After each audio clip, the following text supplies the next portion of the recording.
Welcome back to Charm and Circumstance. I'm your host, Ashley Morgan from Ashley Morgan Interiors. And today we are going to talk about a topic that's absolutely central to kitchen design: finishes. I always say a kitchen tells its story through texture and tone. And today I'm walking you through the materials that bring these stories to life: the countertops, the cabinetry, and the details that create depth and cohesion in your space. So whether you're building from the ground up or refining what's already there, this episode will help you master these materials with clarity and confidence.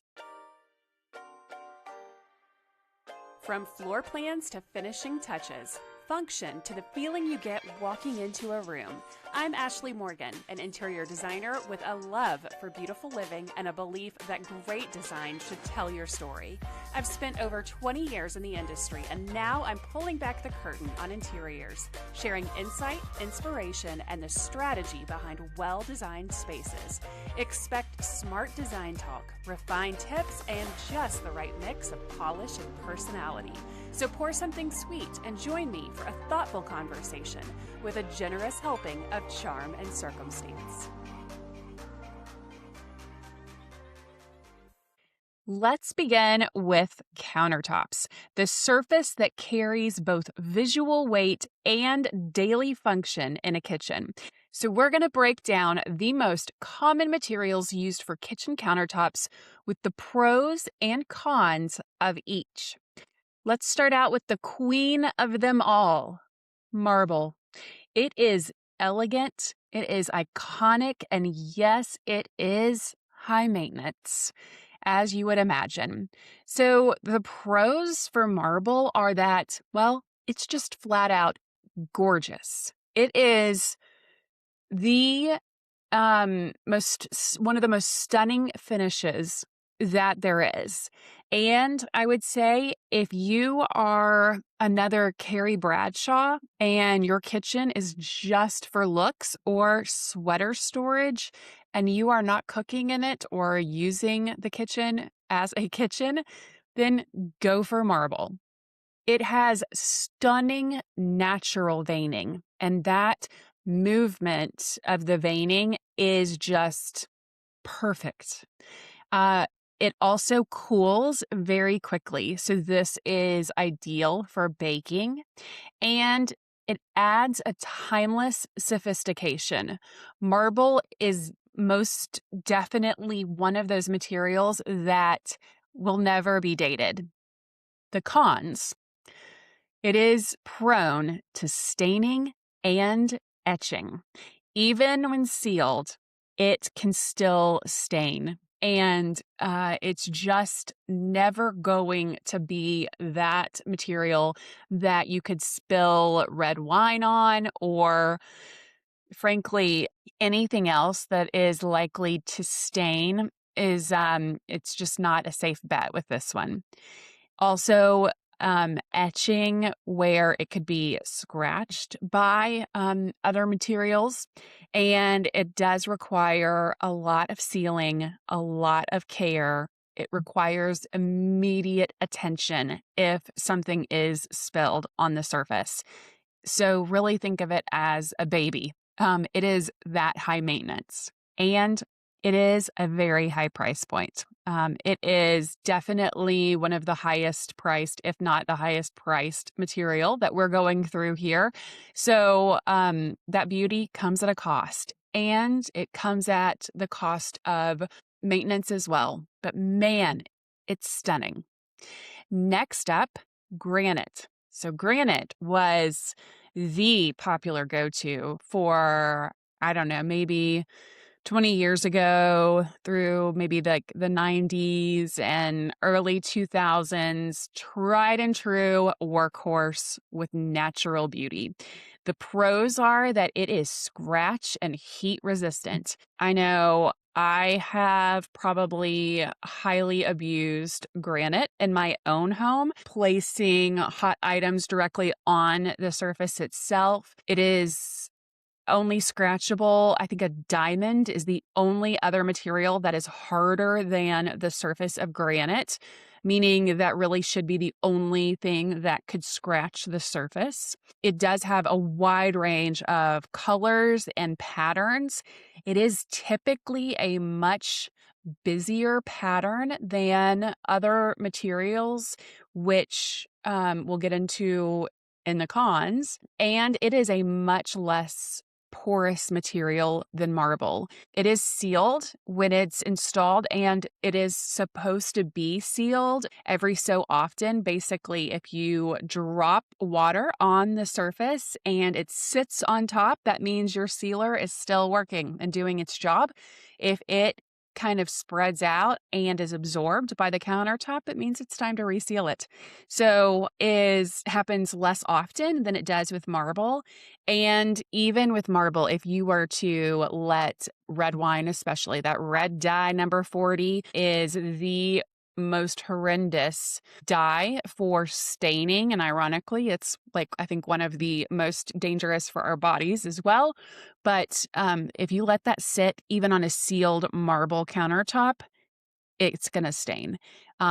If you let it sit on a sealed granite, you likely wouldn't have to deal with a stain right away. Obviously, I wouldn't let it go. It's a good workhorse.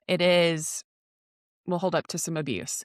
The cons are, because of that really heavy pattern and that busy pattern, it's not so much veining as it is like dots. That is visually heavy, and it's just not in vogue this day and age. The more popular patterns that we see in countertops are the light veining. So you've got a bit of movement and it's more delicate. So not that heavy, heavy patterning. It still requires sealing, like I said. And so you do have to watch for that and ensure that it's not absorbing liquids. And it's just not as in demand in the more modern designs for, I think, that visually heavy patterning reason. Next up is quartzite, not to be confused with quartz. Quartzite is the natural material. And so I guess it's easier to remember this because quartzite is the longer word, and quartz is taken from quartzite. So if you think of it that way, maybe. But quartzite has some serious strength. It is a very, very durable material. It looks like marble, so it can easily be mistaken for marble. It is UV resistant, so if you have that morning sun or evening sun coming harshly into your kitchen through the windows or the midsummer sun, it is going to not fade or be damaged by that sun. It naturally has dramatic veining. And like I said, the veining is what is in vogue this day and age. And so it is just a gorgeous piece of material that fits in so well with the current aesthetic. However, it is a more expensive material for sure. And it does still require sealing. You're going to see sealing across any natural material, of course, and the edges may chip over time. You got to remember that your cabinets and countertops in the kitchen are probably, aside from like upholstery that could be, in a shared room, like a living room or something like that, this is going to be the most abused area of your home because it's where everyone gathers. It's typically a drop point for so many as they come in through a garage or a front door, and it's just used and abused by everyone, right? So you've got to keep in mind that these cons are a really big deal considering the abuse that these materials are already going to face. So next up is quartz, which is engineered stone. So I'm going to let you in on a little secret. This is my favorite one of all of these materials. So, this is a highly functional and increasingly beautiful material.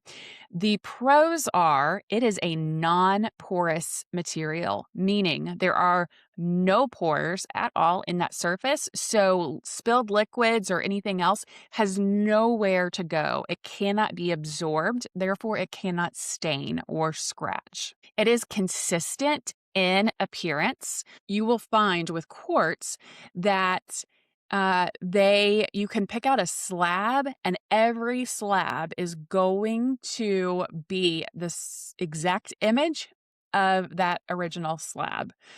So it is because it's engineered and man-made, they're just recreating that same design, which gives you more control over the design and placement of these pieces, these slabs. So I don't know if you've had granite installed or any of these other materials in the past, and maybe they break a piece off of a slab or cut it incorrectly, or something happens, and you end up with a joint that is then doesn't match up, and the busiest part of the slab ends up somewhere because of the layout that you really didn't want it to, or the veining ends up being a different direction than you were hoping for. All these details. Well, this is completely controllable with engineered materials because we're creating them, right? So it's completely predictable, unlike natural materials. So that consistency and appearance is really, really helpful. The cons are that it is not heat proof, so you can't just go throwing hot pans or pots down onto the countertop. It may lack natural variation, again, depending on the style of or the exact slab that you're selecting. You may feel like it looks, I don't know, a little more engineered. So there's tons of variation though, tons of different manufacturers and different styles to choose from. So you can really overcome that. It is made with resins. So it's clearly not a completely natural material because it is made with resin. So if that is something that is important to you, then this may not be your best bet. But I did want to show you, in case you are watching the video of the podcast, I wanted you to see a couple examples of the great quartz options. So, depending on your personal style or preference, you have a lot of options with quartz. So, you can look at something that is like this, where you don't have the veining, right? And I think this isn't something that I would personally choose from a style perspective, but if for some reason you did not want to have the veining or movement in the material, you've got an option there. And then another great example of veining is seen here. And of course, any time you look at small samples of anything that has pattern, I do think that it's good to remember that pattern seems much busier and it can be more overwhelming on small samples. But when you see it in the context of the larger piece and really what you'll take in all at once when it's truly installed, it's not as busy as it looks in the small sample. So that's always good to remember when you are out making selections for yourself. Here's another example of just the very different styling options that you can find with quartz. So you can see that that's not really veining, but it's like different materials are combined there, totally different patterns, coloring, all sorts of stuff. It's just super cool. And I think because it's so durable, this is why it is just a win-win, because you've got plenty of design options plenty of durability. The other thing to remember that I have seen in kitchens many times, and I hate that this even happens because fabricators, the ones who are cutting and installing the stone, the countertop, know this. Or should know this, for crying out loud. The different thicknesses of materials matter. They cut this slabs, the materials, in a specific thickness, the thicker port option, for the actual countertops. So to be placed horizontally, right? And then they cut more narrow thicknesses for backsplashes, any sort of vertical pieces. So to be mounted to the wall, they are not going to put the thicker piece on the wall. The thickness of your countertops should never be used to be placed vertically on a wall, ever. That's always going to be thinner, even out of the same material, like, so it could still match, but they just cut it thinner. Also, when they are finishing out a backsplash on the sidewall, so if your cabinets were sitting across here, you've got your countertop, and then just that little sidewall where sometimes they don't even put the backsplash and carry it over to this little sidewall. Sometimes they do. And then oftentimes they just leave it as a square slab that comes out and has this 90-degree angle and goes straight down. And there is no need for that. Have them cut something that is more rounded. If that is like all they can do, then just do that. But we don't want to leave this at a 90-degree angle. That's just like a simple little detail, I think, that can make a world of difference in a kitchen design. Okay, so I got into all of that with quartz because it's my go-to typically with kitchens. Again, because it is so low maintenance and great from a performance and functional standpoint, but you have such great design options. So up next is soapstone. So this is more of like an understated, very moody type material. It is full of character. I feel like it's definitely meant for like certain kind of people who want a very specific aesthetic in their kitchen.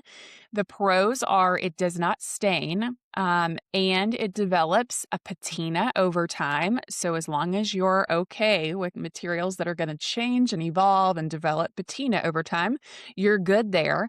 It is very smooth and has like a velvety texture. The cons are it is prone to scratching. And so it is only available in darker tones, which obviously then kind of play along with ease of scratching, in that that's going to show up even more on something dark.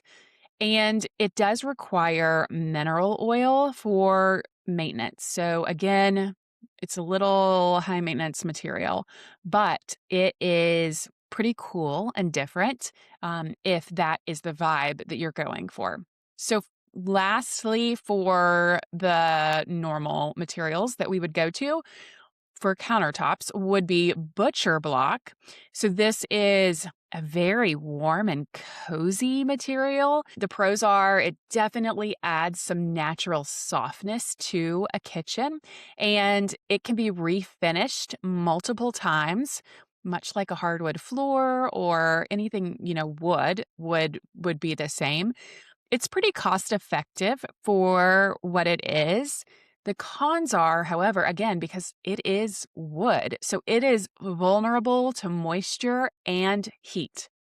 Obviously, a little problematic in a kitchen. It does need regular oiling, so again, it's going to require some maintenance. It is not recommended near sinks or stoves. So it's one of those materials that might be more applicable in a certain section of a kitchen and not used widely for all of the countertops. Lastly, and just because I want to cover this, it's not anything that I would ever specify, obviously, in residential design, but because it is such a popular entry-level countertop material. I just want to cover it so that everybody, just to put out the education, really, I guess, just so we can talk through what it really is. Plastic laminate. So, of course, this is the OG of countertop materials. And we are all quite familiar with plastic laminate as it's used in many a commercial space. And it is used also on vertical surfaces and, just plenty of other materials besides countertops. So, plastic laminate is a laminated material. It is laminated with plastic.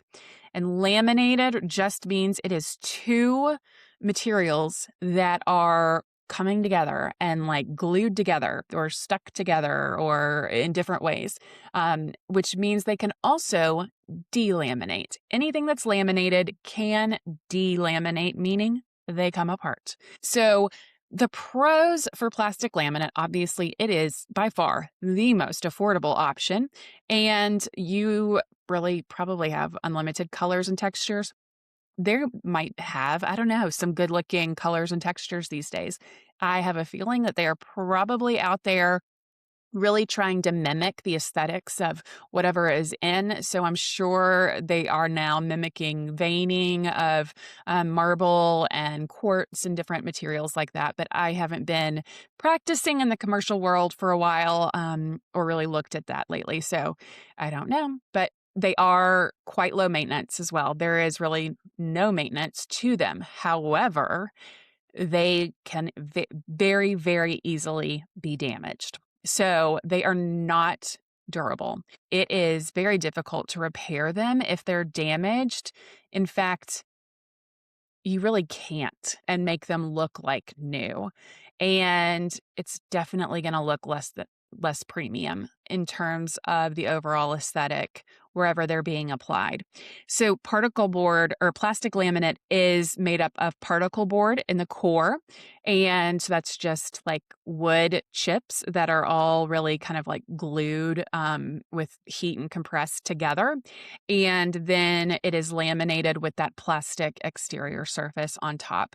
And so you'll often see the edge piece of the countertop or tabletop or whatever it is, where that's the like really big point of impact there. And that starts to delaminate, especially around corners or edges, and it starts to chip away and then really reveal the core, that particle board core. And there's just nothing that can be done about it after it starts. You can glue that laminate piece back on, but that plastic piece back on, but it's not going to look great. And it's more likely to just come apart again. So that's plastic laminate. It has its purposes in certain installations, but they are definitely going to be more commercial minded, maybe, or short term than it being used in residential anymore. All right, so now we're going to move on to cabinetry, another key selection when it comes to kitchen design. This is the backbone of the kitchen where both structure and style live. Your choice of finish and wood species makes a powerful impact.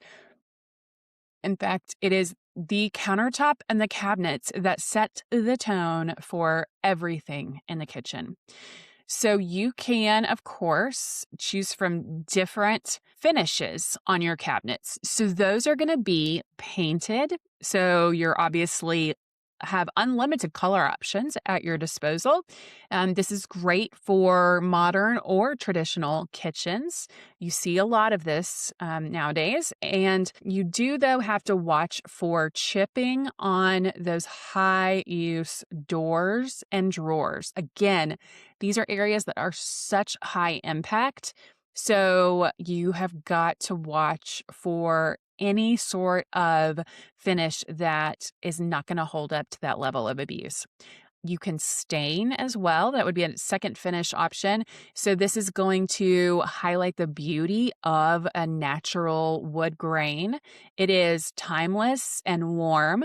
Touch-ups can be tricky with a visible grain, but you can you have a lot of room there with the different stains, and it's not going to, chip like paint could. So you've got options there. Some specialty finishes are available as well. It could be glazed or distressed. We saw a lot of distressing through the years with that French country aesthetic. So this can bring some depth and texture. It is ideal for kitchens that really prefer old world charm. It is very taste specific and usually higher in cost because it requires more labor. All right, now down to the wood species that we are selecting for the cabinets themselves. Maple, we'll talk about first. This is a fine grain wood and it has a very smooth texture. It's excellent for painted finishes because of that smooth texture, and it is affordable and durable. Then white oak. So this is has a visible, luxurious grain. It is on trend in both contemporary and rustic kitchens. It is beautiful in a natural, bleached, or smoked stains. Then cherry, highly popular in the 90s. This is deep reddish tones that really darken over time. It's perfect for more traditional cabinetry. I will say currently it does always, because it is so dark and heavy, it does well with being matched up with some more modern finishes like glass front doors on the cabinets. Lighting is key as well. And the combination of these different options is also just a great design element in any kitchen. So mixing, painted with heavy cherry stained cabinet, or using the glass front doors with backlighting on something as heavy as cherry stained cabinets. Cherry does feel more formal in those modern spaces as well. So again, that's an easy one to get into a situation where the kitchen seems really dated. So you got to be careful with that one. Walnut. It is a rich chocolatey wood with a silky grain. It is high end and dramatic. It is more expensive, but visually stunning. And I will say it is one of my favorites. Okay, so how do we mix all of these finishes like a designer? Mixing finishes is not about clashing, but it's about composition. So some of my favorite pairings are painted wall cabinets with stained wood floor cabinets. Or you can even do maybe one vertical that is all wood stained, and then the rest of the kitchen is painted. Different things like that to set apart whatever is stained to look like its own freestanding piece of furniture. That's commonly used and really just makes a kitchen feel so warm and cozy and unique and really just designed. Using quartz countertops and butcher block islands is quite popular as well because, of course, those islands are a great place for the butcher block. You don't want to use it across the board in the kitchen because of its propensity to not perform well with water or heat. So the island is a great place for that if you don't have an in-island sink.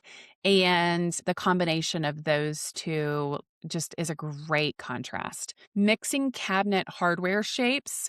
This is a great option. You have so much hardware. I've said before that lighting and chandeliers and pendants are really like the jewelry of the room. Well, the hardware is kind of like the little sister of the lighting, right? Because this is where you're going to get a little bit of that shine happening, whether you're using polish or more matte finish. But this is going to either really contrast with cabinets and countertops, or it's going to kind of fade away. Or you could go without hardware, but typically that would not be my choice. So all of that hardware can be knobs, drawer pulls, a combination of both. And it is important, those positions of where the hardware is going and what is performs best with which type of cabinetry. All of these details are something are things that details that are worked out by a designer in kitchen design. Another great upgrade or detail now that the appliance garage, which I really hate that term, but was started off a while back years ago so that those small appliances, the air fryer and the portable grill type thing, and what else? Crock pots, all of those appliances that are such a pain to get in and out and move around and put them out on the countertop when you're ready to use them, but they're so big, you would never want to leave them just sitting on the countertop for good. So then they started creating that roll down drawer over the space underneath the wall cabinet and that would go down to your countertop. So you could push the appliances back beneath that and then pull it down, and you wouldn't have to see them, but you don't have to move them in and out and around when you want to use them. But that takes up a lot of counter space. In fact, that takes up half of your counter space because your floor cabinets are typically 2 feet deep, and your countertop is that, and your wall cabinets are a foot deep. So you were losing a foot of that 2 foot depth of your countertops.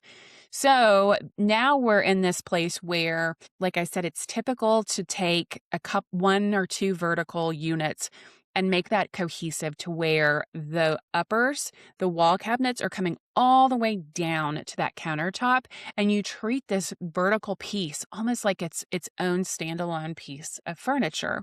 This also is great for the storage of these small appliances because it's right there in the kitchen. It's not put up on a high shelf in a pantry or back away in a closet where, you're having to like walk and carry and plug in and all the things. But if you have this cabinet that comes all the way down to the countertop, it's providing you more hidden storage. But it can also be set up to where the plugs are already exist and are wired back in the back of that cabinet. So these appliances could even be plugged in, depending on what they are. And you would obviously want to leave like the doors open if you were using them. But this can all be arranged when you are starting from scratch to create this really effortless design. Okay, so back to my point there. Those vertical cabinets, when they're going all the way down, are a great, great option for Cremone bolts. And so, if you don't know what a Cremone bolt is, it's spelled Cromone, and it is a long piece of metal that goes down the length of a door, and it can be used on windows, cabinets, and doors. So it could be 7 feet tall for a standard door, and it would latch at the top and the bottom, and then it has like a bolt that can be turned to unlock and lock that door back. And these take on all form of design and style and colors and finishes and everything. But they are so high-end looking and just instantly add so much class to any cabinet or door or window. So that is always such a great option. And those can be found to be like reasonably priced as well. So the key to remember is intention. When in doubt, repeat one element at least twice in the space to create cohesion. Meaning, when you are mixing metals, mixing colors, cabinets, whatever it is, you want to make sure that you're not just throwing one piece in that is this, standalone finish, whatever it is. So, the beauty of kitchen design is in the balance between practicality and beauty, bold choices, and quiet restraint. Your materials should reflect the way you live and the way you want to feel in your house. If you're choosing finishes now, trust your instincts, but also trust the wisdom of materials that have stood the test of time. Trends fade, craftsmanship lasts. If you're navigating a renovation or dreaming up your future kitchen, I hope this episode helped bring clarity and inspiration to the decision making process. And if you enjoyed this episode, I would love for you to leave a review, share it with a fellow design lover, or tag me on Instagram with your favorite finish combos.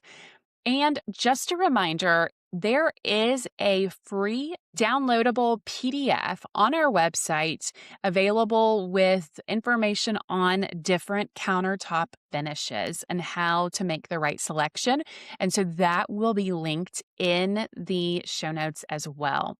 So definitely take advantage of that if you're in the middle of those selections.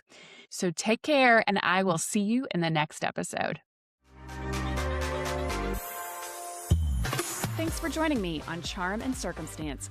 Be sure to subscribe, leave a review, and follow along on Instagram, because charm is personal and circumstance is what you make of it.